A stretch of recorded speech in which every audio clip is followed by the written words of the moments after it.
দীর্ঘ বছর আমার পানি, আমার বাতাস, আমার সূর্যের আলো, আমার চাঁদের আলো, আমার সব নিয়ামত দিলাম, কোনদিন খানার থেকে উঠায় দেই নাই।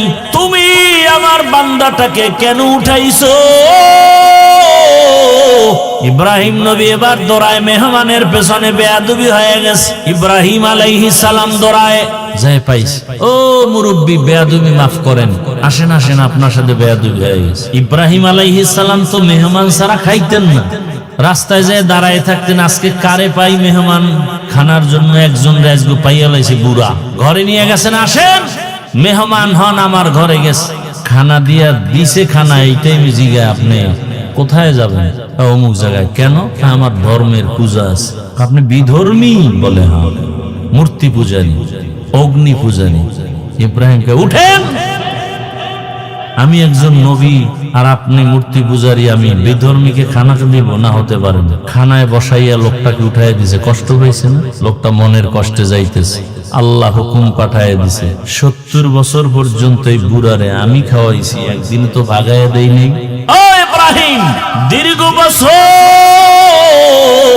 আমার পানি, আমার বাতাস, আমার সূর্যের আলো, আমার চাঁদের আলো, আমার সব নিয়ামত দিলাম, কোনদিন খানার থেকে উঠায় দেই নাই। তুমি আমার বান্দাটাকে কেন উঠাইছো? ইব্রাহিম নবী এবার দৌড়ায়, মেহমানের পেছনে বেয়াদবি হয়ে গেছে। ইব্রাহিম আলাইহিস সালাম দৌড়ায় যায় পাইস, ও মুরব্বী বেয়াদবি মাফ করেন, আসেন আসেন, আপনার সাথে বেয়াদবি হয়ে গেছে। আসবে না, ধরে ধরে নিয়ে আস। এবারকার কারণ কি? বলে আমার আল্লাহ রাগ করছে। তাই? বলে তোমার আল্লাহ এত দয়াময়? বলে হ্যাঁ।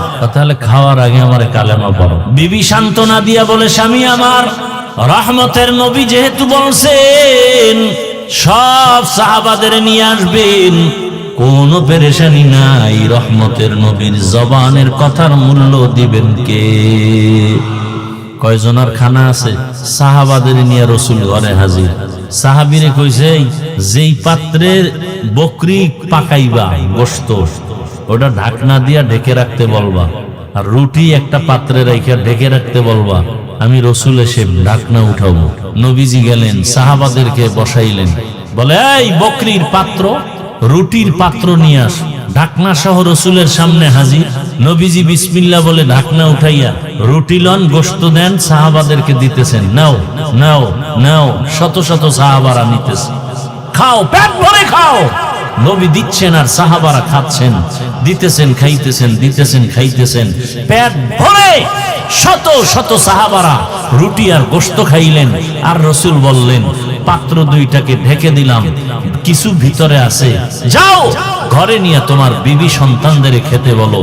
সাহাবী জাবের বলেন, যতটুকু রসুলের সামনে দিছিলাম, এতগুলো সাহাবারা খাওয়ার পরেও অতটুকুই গোশত রুটি ঘরে আবার ফেরত পেয়েছি।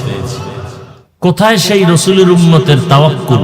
আমরা তো সেই রসুলের শ্রেষ্ঠ উম্মত, আমরা তো মুসা নবীর উম্মতের চেয়ে দামি, আমরা তো ঈসা নবীর উম্মতের চেয়ে শ্রেষ্ঠ।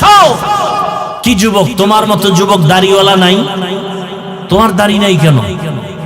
তোমার মতো যুবক ঢাকা কলেজে পড়ে, মাথায় পাগড়ি লাগায় পড়ে, বিশাল বড় জামা লাগায় পড়ে, এরকম বড় দাড়ি তুমি পারো না কেন? অবশ্যই তোমার কপালে কারো গর্ত লাগছে, তোমার কপাল পুড়ে গেছে। এখনো সময় আছে, তওবা করো, এখনো সময় আছে, তওবা করো। মনে মনে শুধু আল্লাহকে বলো, জোরে না, আস্তে আস্তে।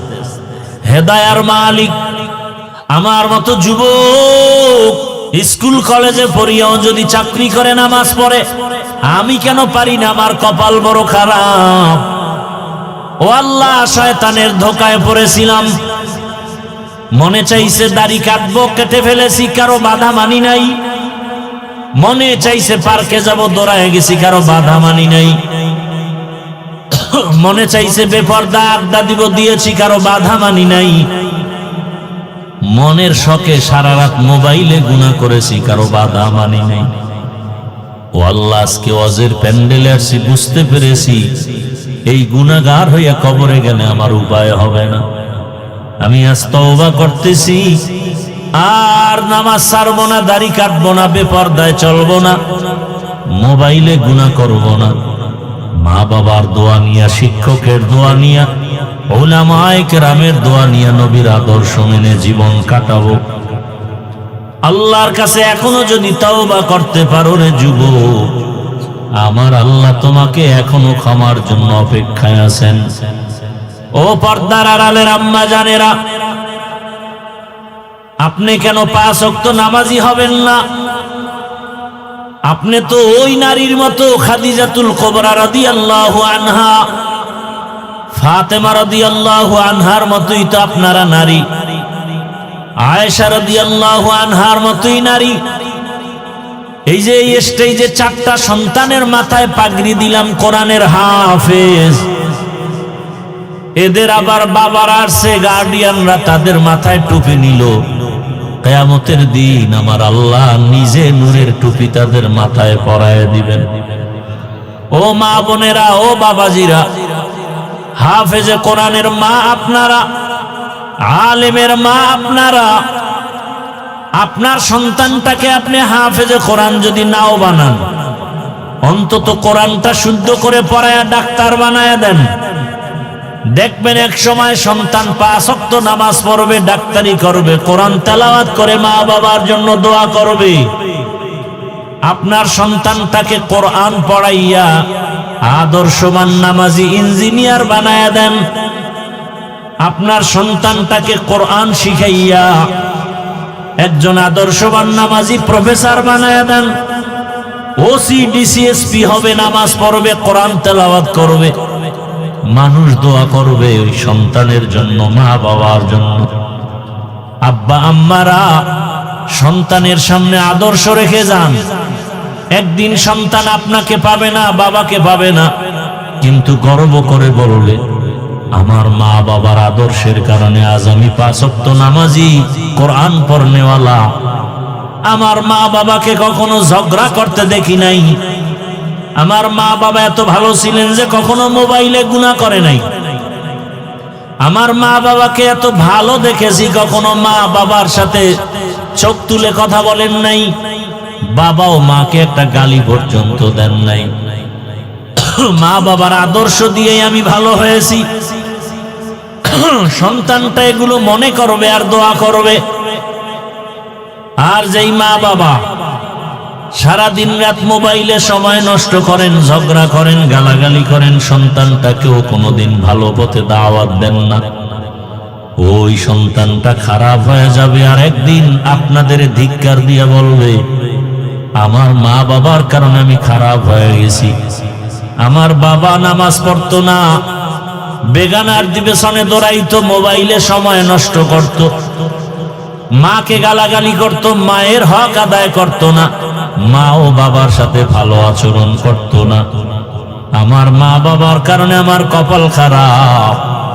ও মা, ও বোনেরা, ও বৃদ্ধ বাবাজিরা, এখনো সময় আছে, তওবা করেন। মনে মনে আল্লাহকে বলেন, হে আল্লাহ, আর বেপরদায় চলবো না, মোবাইলে গুনাহ করব না, স্বামীর মাল নষ্ট করব না, সন্তানটাকে কোরআন পড়নেওয়ালা, নামাজি, আদর্শবান ইঞ্জিনিয়ার, ডাক্তার, প্রফেসর বানায় যাব।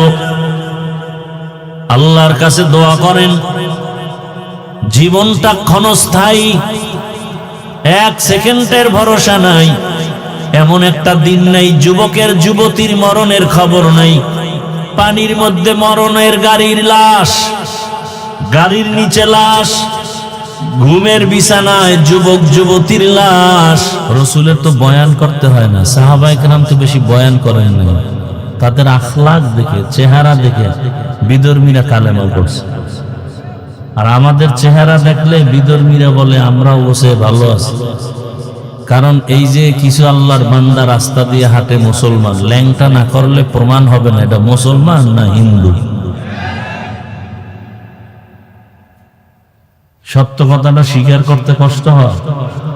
আপনি কিসের মুসলমান যে আপনাকে ল্যাংটা করতে হবে মুসলমান পরিচয়ের জন্য? না হয় সালাম দিব কিভাবে? হিন্দুর ছেলেরও দাড়ি নেই, আপনারও দাড়ি নেই। হিন্দু যুবক ছেলেটার চুলগুলো আঁকা বাঁকা, আপনারও চুল আঁকা বাঁকা। হিন্দু ছেলেটাও বিড়ি টানে, প্যান্ট শার্ট টাই পরা, আপনিও বিড়ি টানেন, প্যান্ট শার্ট টাই পরা। তাহলে আমি মুসলমান, সালামটা কাকে দিব? হিন্দুকে তো দিব না, দিব মুসলমানকে। কিন্তু মুসলমান আর হিন্দু পার্থক্য করা যায় না ল্যাংটা না করা পর্যন্ত। রাগ করতেছেন? এই কথাগুলো আপনাদেরকে বলছি জাহান্নাম থেকে বাঁচাবার জন্য। আলেমরা না বললে আপনাদেরকে এই কথা আর কেউ বলবে না, আলেমরাই তো বলে না। এই কথাগুলো জুমার মসজিদে বললে তো সূর্য ডুবার পরে ইমাম সাহেবের চাকরি শেষ। কি ইমাম সাহেবের উপরে গায়েবী আওয়াজ আসবে যে আপনার 1 মাসের ছুটি। ইমাম সাহেব বলবে কেন? বলে শিয়ালের হাতে মুরগি আমান। শিয়ালের হাতে মুরগি দিলে যা হয়, সুদখোর বেনামাজির হাতে মাদ্রাসা মসজিদের চাবি দিলে তাই হয়। সুদখোরের মতো খারাপ মানুষ দুনিয়াতে আর। ও কত বড় খারাপ, 24 ঘন্টা ওর গর্ভধারিণী মায়ের সাথে জিনা করে, জিনা করে, জিনা করে।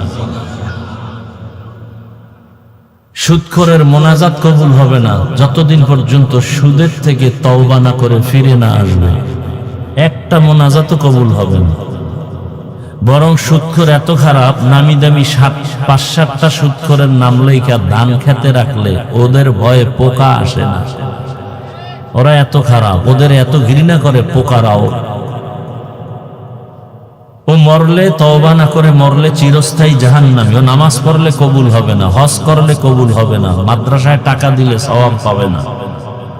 কথা বুঝেন? এই বয়ান মসজিদে দিতে পারবে কোন ইমাম?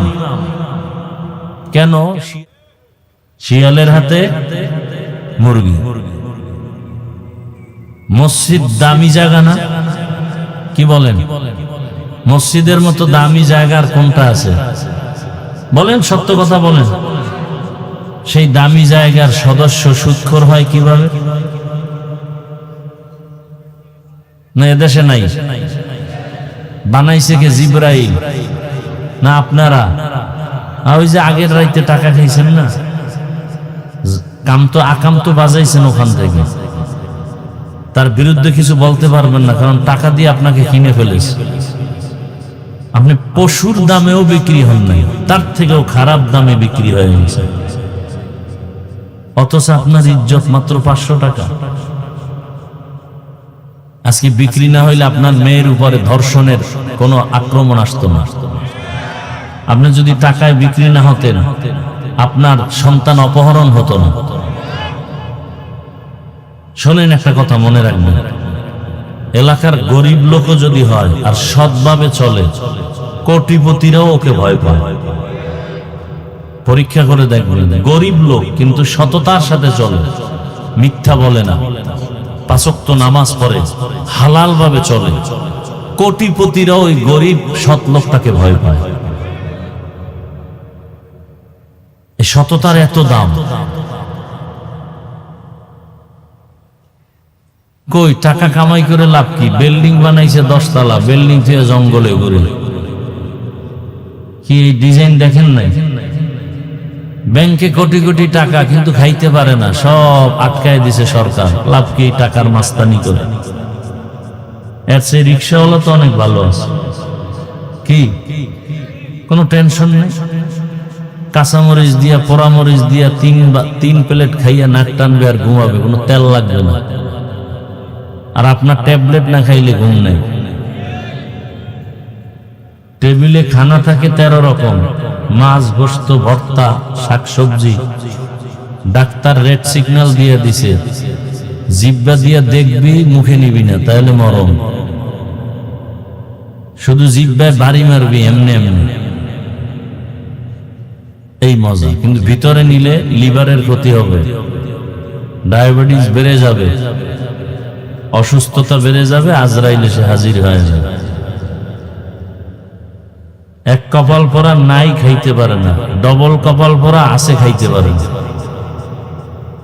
এলো ডবল কপাল পরা। আল্লাহ বলেন অধিকাংশ মানুষ জাহান্নামে যাবে। কেন?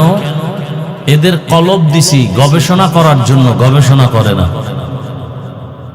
এদেরকে আমি আল্লাহ চোখ দিছি দেখার জন্য, দেখে না। বলে তার মানে বলে যা দেখতে বলেছি তা দেখে না।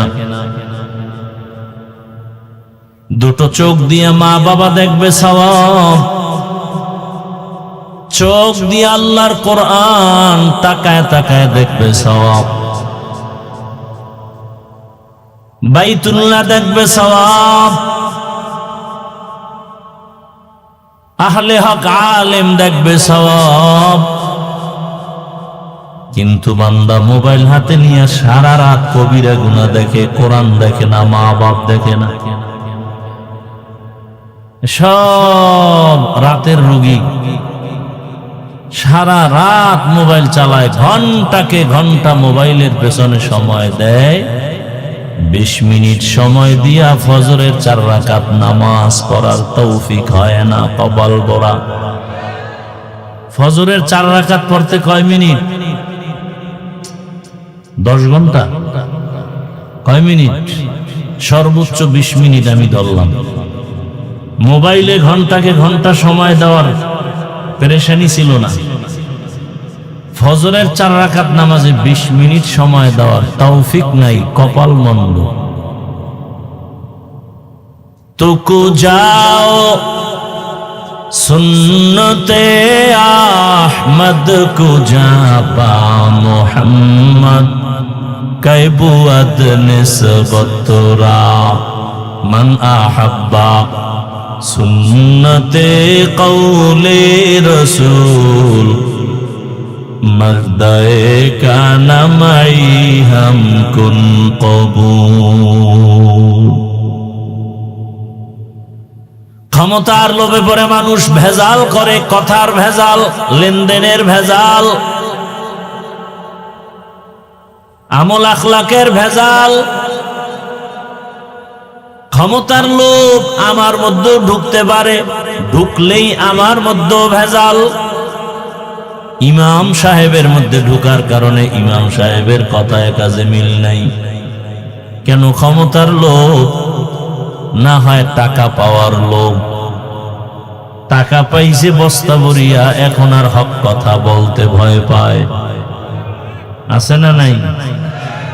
অথবা যৌবনের লোভ, যুবক নামাজ পড়ো না কেন, মা বাবারে মানো না কেন, চেহারাটা নষ্ট করে ফেলেছো অল্প বয়সে কেন? বলে যৌবনের লোভে। চেহারা নষ্ট, চেহারায় বরণ কেন? চেহারার দিকে আকর্ষণ, নূর নাই কেন?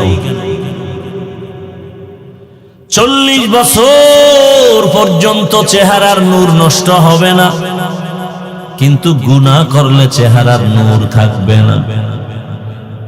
যেই যুবকের দেখলে মায়া লাগবে, সেই যুবকের চেহারার দিকে তাকাইলে ঘৃণা লাগে, পার্শ্বে দাঁড়ানো যায় না, গোসল ঠিক মতো করে না, পরিচ্ছন্ন হয় না, প্রস্রাব করে পানি লয় না, পাশে দাঁড়াইলে দুর্গন্ধে দাঁড়ানোই যায় না। এরপরে যদি আবার বিড়ি টানে আর ডবল গাঞ্জা খায়, তা তো আরো ভেজাল। কত বড় বেয়াদব! আমরা মুরব্বীদের সামনে ঘড়ি হাতে দেই না, আর ওরা বাম হাতে ডান হাতে লয়ে বিড়ি টানে। দুনিয়াতে যদি কোনো ফাও আকাম থাকে, ফাও এটা হলো বিড়ি টান, যে আকামের কোনো ভ্যালু নেই। একজনে দাড়ি কামাইছে, এটাও একটা আকাম, তবে এটার ভ্যালু আছে। কি? দাড়ি কাটলে চাকরি ঠিক থাকবে, দাড়ি কাটলে ভালো মেয়ে বিয়ে করা যাবে। বিড়ি টানলে কি পাওয়া যাবে? যৌবন ফিরে পাবে, চেহারা নূর বাড়বে বিড়ি টানলে। চেহারা যারা বিড়ি টানে, এদের ঠোঁটগুলো কেমন লাল, ওদের কলিজা আরো কালো। একশোরায় কয় বিড়ি টানলে একটা উপকার পাওয়া যায়, বাথরুম ক্লিয়ার হয়। আল্লাহ হেদায়াত দান করুন।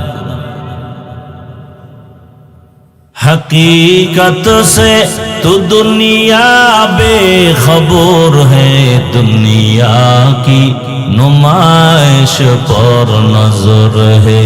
नमी गोयम के आज दुनिया जुदा बाश, বাহার কারে কে বাসিবা খোদাবাস। আল্লাহকে বেজার করা যাবে না, কিন্তু করে কারা? মনে আছে কথা? দুনিয়া লোভী, এরা আল্লাহকে বেজার করে, আল্লাহর বিরোধিতা করে। যেমন এক দুনিয়া লোভীর নাম কোরআনে আছে, ফেরাউন। আসেনি? দুনিয়া লোভীর আর এক নাম নমরুদ। দুনিয়া লোভীর আর এক নাম হলো কারুন। কোরআনে তাদের নাম। যেই ফেরাউন ছিল ফকির, ক্ষমতার মোহে পড়ে সে নিজেরে আল্লাহ দাবি করলো। শুধু খোদা দাবি করে নাই, সব থেকে বড় খোদা, আনা রব্বুকুমুল আলা। আমি ফেরাউন শুধু খোদা না, বরং সব থেকে বড় খোদা। নমরুদ নামের বেঈমান আল্লাহর বিরুদ্ধাচরণ করলো, তীর নিয়ে রেডি হয়ে গেল, আল্লাহকে মেরে ফেলবে। মুসা নবীর যুগের কারণ টাকার লোভে পড়ে যাকাত দেয় না, বরং মুসা নবীর বিরুদ্ধে ষড়যন্ত্র করল। দুনিয়াতে ষড়যন্ত্র করে কেউ জুলুম করে কেউ পার পায় না, মরার আগেই জালেমরা ধরাশায়ী হয়ে যায়, বিপদগামী হয়ে যায়। কারণ রাসূলের স্পষ্ট হাদিস, জুলুম করলে বিচার হবে মরার আগে। জালেমের বিচার মরার আগেই হবে। অশান্তির বেড়া জালে আবদ্ধ হয়ে যাবে। এরে আমার কলিজার যুবক, পর্দার আড়ালের মা বোনেরা, বৃদ্ধ বাবাজিরা, চোখের সামনে দুনিয়ার অনেক কিছু দেখলাম, দেখতে দেখতে আবার নাই হয়ে গেল। কই টাকা, কই পয়সা, কই বাড়ি, কই গাড়ি। বাড়ি পড়ে আছে, বাড়িওয়ালা নাই। গাড়ি পড়ে আছে, গাড়িওয়ালা নাই। কিন্তু কিন্তু কিন্তু যারা দুনিয়ার লোভ ছাড়িয়া আখিরাতের লাইনে দৌড়ায়, তারা আগেও যেমন শান্তিতে ছিল, এখনো শান্তিতে আছে। সব আওয়ামী লীগ কি ভাবছে? বহু আওয়ামী লীগ আছে শান্তিতে এখন। কেন? ও ৫ ওয়াক্ত নামাজ পড়ে, আলেমরে ভালোবাসে, মাদ্রাসায় দান করে, দাঁড়িয়ে রাখছে। ও কোনো দুর্নীতিতে নেই। এরম লোক নাই? আবার বিএমপি আছে, আবার উল্টা পাল্লা করলে এরাও নাই হয়ে যাবে। কথা বলেন না কেন? এটাই তো নিয়ম। জুলুমের বিচার কি মরার পরে না আগে? আগেই হবে। ভাইরা আমার, আল্লাহকে বেজার করা যাবে না কেন? এর একমাত্র কারণ, আল্লাহ আমার উপরে যে দয়া করেছেন, এহসান করেছেন, এমন দয়া সন্তানের উপরে মা বাবাও করে নাই। বরং দুনিয়ার মা বাবারা সব স্বার্থপর। আমার আল্লাহর কোন স্বার্থ? আল্লাহ যদি স্বার্থপর হইতেন, তাহলে যারা আল্লাহর দেয়া জমিনে বসবাস করে, আল্লাহর দেয়া গাছের ফল খায়, জমিনের ফসল খায়, নদীর মাছ খায়, এরপরও যারা নামাজ পড়ে না, বরং আল্লাহর বিরুদ্ধে যায়, আলেমেরে গালি দেয়, আল্লাহ যদি স্বার্থপর হইতেন, ঘুমের ঘরে ওদের পাড়ায় মেরে ফেলতেন। আল্লাহ মারছে? বরং আল্লাহ তো মারেন নাই, বরং ডাকেন বারবার, উঠো।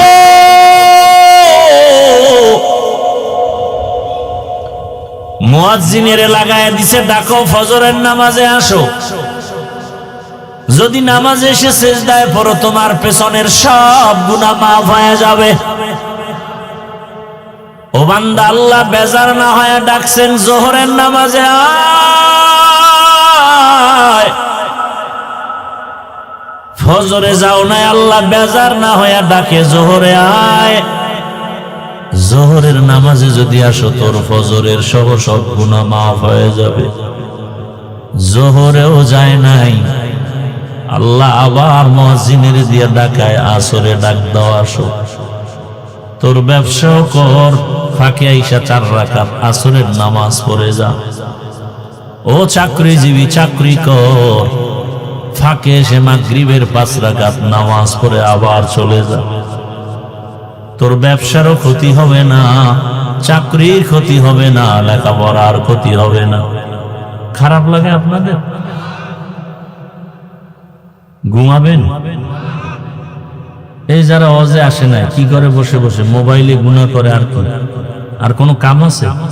শুধু আকাম আকাম আকাম। মোবাইল একটা তো আছেই, সিনেমা হল। এটাই যৌবন কেড়ে নিতেছে, হার্ট দুর্বল করতেছে, কোনো খবর নাই।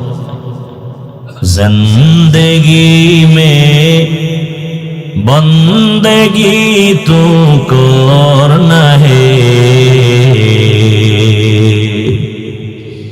जिंदगी में बंदगी तो करना है, जिंदगी बेबंदगी शर्मिंदा है, जिंदगी बेबंदगी शर्मिंदा है। दुनिया में हो दुनिया का तलबगार न हो,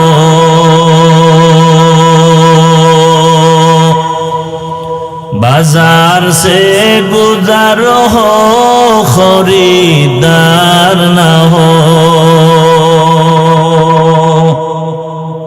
ये दुनिया एक मिसल कागज़ फूल है,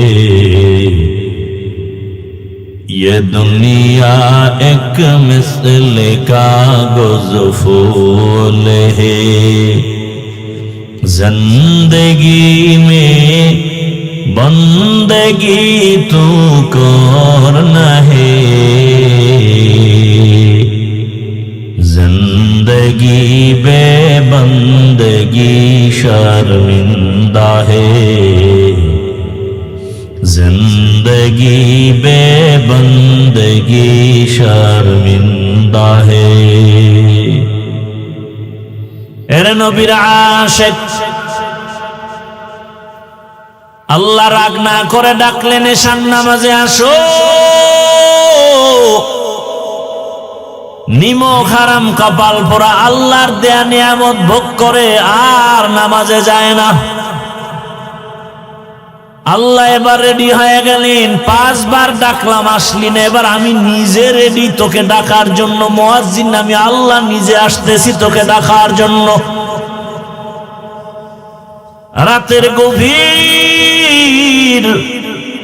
প্রথম আসমানে আল্লাহ শেষ রাতে আইসা বান্দারে ডাকে। অতি গভীর হয় রজনী যখন নীরবে প্রভুর নাম জপিও তখন, প্রভুর করুণা যদি পাইবারে চাও, গভীর রাতে উঠে প্রভুর গুণগান গাও।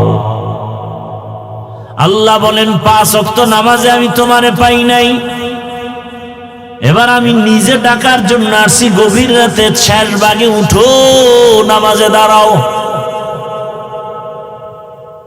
কারণ এই টাইম সব নীরব। গাছের পাখিরাও ঘুমায়, জঙ্গলের পশুরাও ঘুমায়, নদীর মাছ ঘুমায়, মানুষেরাও ঘুমায়। এই সময় যদি বান্দা ওইটা ওযু বানাইয়া একটা সিজদায় গিয়া কও রব্বিগফিরলি, ও রব আমারে মাফ করে দাও। তুই 70 বছর পর্যন্ত গুনাহ করছো, আমার কাছে যদি 1 ফোঁটা চোখের পানি ছেড়ে ক্ষমা চাও, আমি 1 সেকেন্ডে তোর 70 বছরের গুনাহ মাফ করে দিব। আতিনা ফি দারে দুনিয়া না হাসান, আতিনা ফি দারে উকবা না হাসান, ইয়া গিয়াসাল মুস্তাগীসিন আহদিনা লাফতিখারা বিল উলুমে ওয়াল গিনা হর গরি দে নেকো তু তৈয়ার হে जो न मांगे उससे तू बेजार है। ও আমার যুবক বাবারা, তোমার মতো যুবক মাদ্রাসায় জীবনে পড়ে নাই, জেনারেল লাইনে বাংলা ইংরেজি অঙ্ক পড়িয়াও 5 ওয়াক্ত নামাজ পড়ে এমন যুবক কি নাই? স্কুলে পড়ে কলেজে পড়ে 5 ওয়াক্ত নামাজি অভাব নাই, বলো তুমি পারো না কেন? তোমার মতো জেনারেল লাইনের যুবক র‍্যাব আর্মি পুলিশ বিডিআর এর চাকরি করে দাড়িওয়ালা 5 ওয়াক্ত নামাজি আসেনি। তোমার নিজের বিবেকের কাছে জিজ্ঞাসা করো, তোমার কপাল কেন খারাপ? তুমি কেন পারো না? ও যুবক, রাস্তায় গাড়ি চালায় ড্রাইভার 5 ওয়াক্ত নামাজ পড়ে এমন ড্রাইভার নাই, তুমি কেন ড্রাইভারি করার অজুহাতে নামাজ পড়তে পারো না? কপাল পোড়া। ও ব্যবসায়ী বাবারা, আপনাদের মতো ব্যবসায়ীদের মাঝে কি নামাজি নাই? আপনি ব্যবসার ওজর দিয়া কেন নামাজ পড়েন না? কপাল পুড়ে গেল। ও চাকরিজীবী বাবারা, আপনাদের মতো কত চাকরিজীবী নামাজ পড়ে চাকরি করে, আপনি পারেন না কেন? কপাল বুঝি খারাপ? এখনো সময় আছে, তওবা করে নাও। পর্দার আড়ালের মা বোনেরা, আপনার মতো কত মা কত বোন এই এলাকায় আছে, এই এলাকায় 5 ওয়াক্ত নামাজ পড়ে পর্দা করে নাই। এরে আম্মা জান, আপনি কেন বেপর্দায় মার্কেটে ঘুরেন, মোবাইলে সময় নষ্ট করেন, স্বামীর মাল খেয়ানত করেন? আপনি কেন 5 ওয়াক্ত নামাজ পড়তে পারেন না, পর্দায় থাকতে পারেন না? কারণ কি? অথচ আপনার মতোই তো নারী। ফেরাউনের বিবির নাম কি? আসিয়া। এত বড় বেঈমান ফেরাউনের ঘরে থাইকাও আসিয়া জান্নাতি হইয়া কবরে গেছে। রহমতের নবী বলেন, কিয়ামতের ময়দানে জান্নাতের মধ্যে আমি মুহাম্মদের সাথে আসিয়ার সাথে বিবাহ হবে। সুবহানাল্লাহ। ওগো নবীর উম্মতেরা,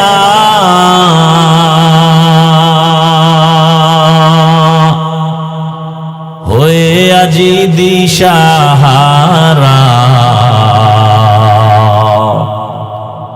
কোরআন হাদিসের চলো যখন যাহা চায় মনে, নবী বিনে কে তরাবে পুলসিরাত মিজানে, নবী বিনে কে তরাবে পুলসিরাত মিজানে। উম্মতের কান্ডারি নবী,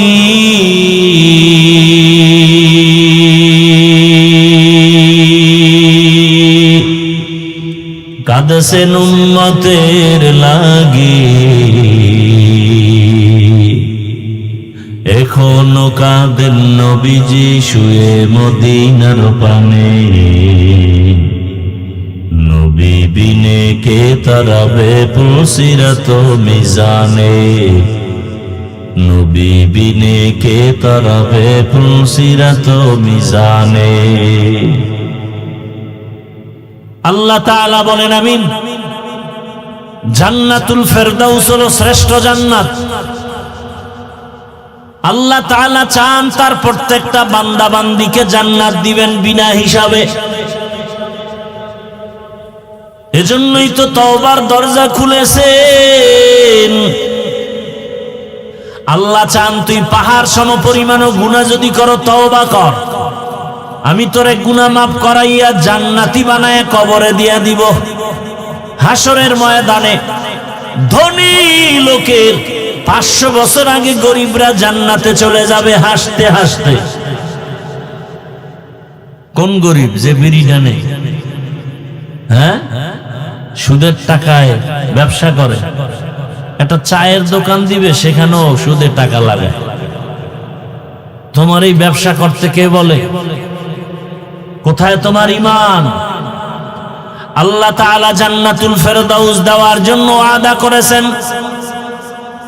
বান্দাদের ভেতরে যারা দুইটা গুণ অর্জন করবে তাদেরকে আল্লাহ জান্নাতুল ফেরদাউস উত্তম জান্নাতের মেহমান বানাবেন। এক নাম্বার গুণ হলো পরিশুদ্ধ ঈমান, দ্বিতীয় গুণ হলো নেক আমল। ঈমান মানে বিশ্বাস করা, বিশ্বাসের স্তর আবার তিনটা। মুখে স্বীকার করা, অন্তরে বিশ্বাস, বাস্তবায়নে আবার পরিণত করে কাজের দ্বারা দেখানো। আমরা মুখে বিশ্বাস করেছি লা ইলাহা ইল্লাল্লাহু মুহাম্মাদুর রাসূলুল্লাহ, আমরা এক আল্লাহর গোলাম, আল্লাহ ছাড়া কোনো মাবুদ নাই। মুহাম্মদ সাল্লাল্লাহু আলাইহি ওয়াসাল্লাম আল্লাহর প্রেরিত পয়গম্বর, আমার একমাত্র আল্লাহই আসল। ওই আল্লাহ ছাড়া আমার হায়াতের মালিক কেউ নাই, ইজ্জতের মালিক কেউ নাই। কে? জোরে বলেন। আমার আল্লাহ আমার হায়াতের মালিক, রিজিকের মালিক কে? গর্তের পিপিলিকার খানা কে দেন? জঙ্গলের প্রাণীর খানা কে দেন? উড়ন্ত পাখির খানা কে দেন? নদীর মধ্যে হাজার ধরনের মাছের খানা কে দেন? বলেন তো ওরা দামি না আমরা মানুষ দামি? তাহলে আল্লাহ তো আমাদেরও খানা দিবেন। এত পাগল হইছেন কেন হারাম খাওয়ার জন্য? অথচ সাহাবায়ে কেরামের ঈমান স্বয়ং রাহমাতুল লিল আলামিন এতটা মজবুত জীবন চালায় গেলেন কষ্টের মাঝে। 3 বছর পর্যন্ত বংশের লোকেরা নবীর খানা দেয় না। শিয়াবে আবু তালিবে গৃহবন্দী করে রাখছে।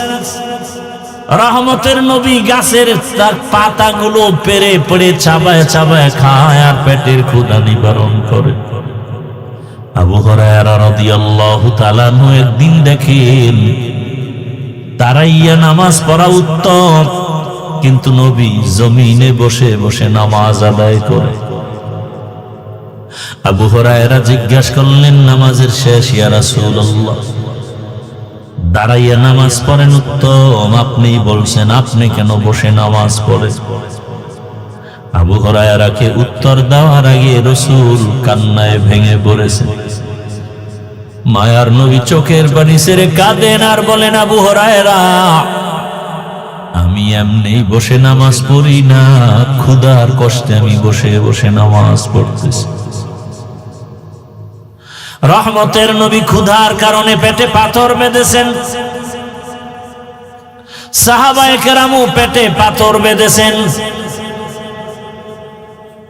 গর্ত খননের কাজ সাহাবায়ে কেরামও করে, নবীজিও করেন।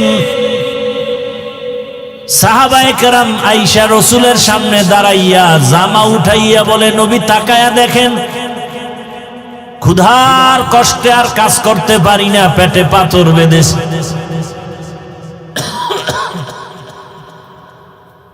ইয়া রাসূলুল্লাহ, আমাদের রুখসত দেন, ছুটি দেন। নবী বলেন, তোমরা ভাবছো আমি খাইয়া লইয়া কাম করতেছি? নবীজি কেমন সরল, কোনো প্যাচ নাই। নবীজিও জামাটা উঠাইয়া সাহাবাদেরকে বলে, তাকায় দেখো, তোমরা ক্ষুধার কষ্টে পাথর বাঁধছো একটা, আর মুহাম্মদ ক্ষুধার কষ্টে পাথর বেঁধেছি পেটে 2টা। পার্শ্বে এক সাহাবীর বাড়ি। এই অবস্থা দেখে নবীও কাঁদেন, সাহাবায়ে কেরামেরও কান্না। ওই সাহাবী দৌড়াইয়া গেছেন ঘরের ভেতরে, জাবের রাদিয়াল্লাহু তাআলা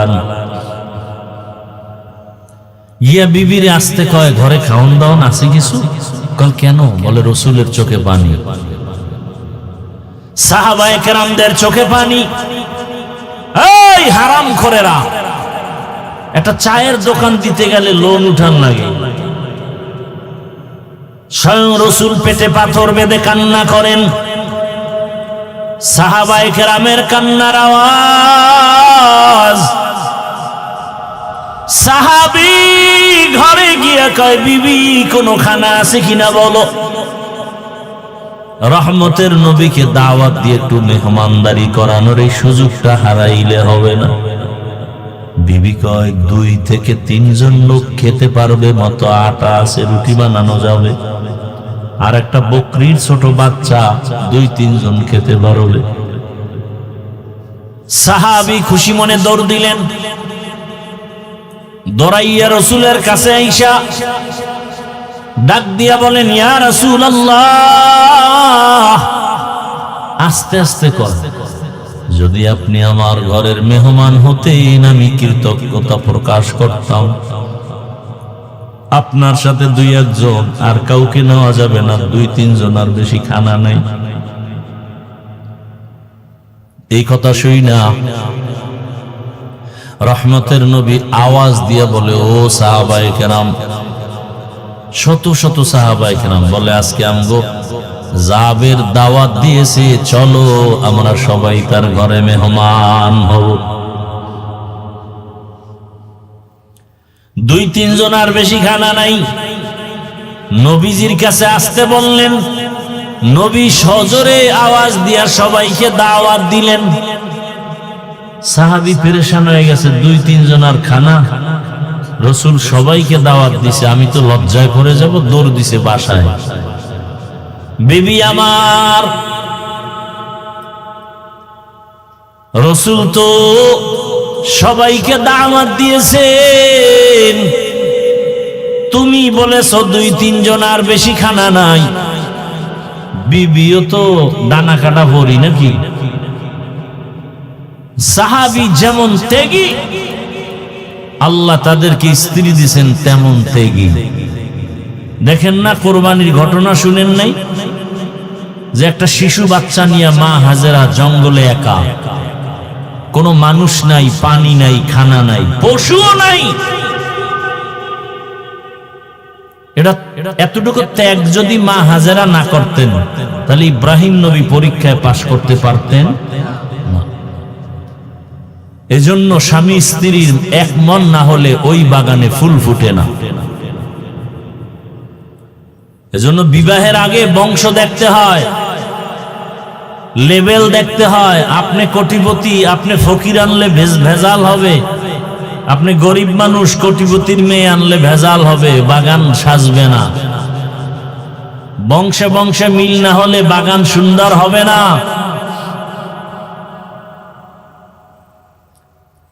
সাহাবী পেরেশান হওয়া মাত্র বিবি কি সুন্দর উত্তর দিয়া কয়, ও স্বামী আমার, সমস্ত সাহাবায়ে কেরামদেরকে দাওয়াত দিছেন কার জবানে? জাবের রাদিয়াল্লাহু তাআলা বলেন, রহমতের নবীর পবিত্র জবানে। বিবি ডাক দিয়া কয়, স্বামী কোনো টেনশন নাই, রহমতের নবীর জবানের কথার মূল্য দিবেন আমার আল্লাহ। কি বাসায় মেহমান আইলে মন বেজার, স্ত্রীরও মন বেজার, কে পাকশাক করবে, কে খাওয়াবে? অথচ হাদিস শরীফে নবী বলেন, মেহমান আসলে খুশি হইও, মেহমান তোমারটা খায় না, তার তকদিরে যা ছিল তাই খায়। মেহমান আসলে বরকত হয় কামাই রুজিতে, ঘরে কি পরিমাণ মরণের খবর শোনা যায়। আল্লাহর কাছে তওবা যদি করার নিয়ত হয়, মুনাফিকি না থাকে, ও যুবকেরা, বাবাজিরা, মরিয়া গেল আর নামাজ ছাড়বেন না, দাড়ি কাটবেন না, বেপরদায় চলবেন না, মোবাইলে গুনাহ করবেন না, মা বাবার দোয়া নিবেন, শিক্ষকের দোয়া নিবেন, ওলামায়ে কেরামের দোয়া নিয়ে নবীর আদর্শ মেনে চলবেন। তওবা করার মতো যদি কারো নিয়ত হয়, 2 হাত আল্লাহকে দেখাইয়া দেন, আয় আল্লাহ সবার হাত কবুল করে নেন, তওবা কবুল করে নেন, তওবার উপরে মজবুত হইয়া চলার মতো তৌফিক দান করেন, আমিন। আলহামদুলিল্লাহি রাব্বিল আলামিন, ওয়াসসালাতু ওয়াসসালামু আলা সাইয়্যিদিল আম্বিয়া ওয়াল মুরসালিন وعلى آله وأصحابه أجمعين يا أرحم الراحمين يا أرحم الراحمين يا أرحم الراحمين رب ارحمهما كما ربياني صغيرا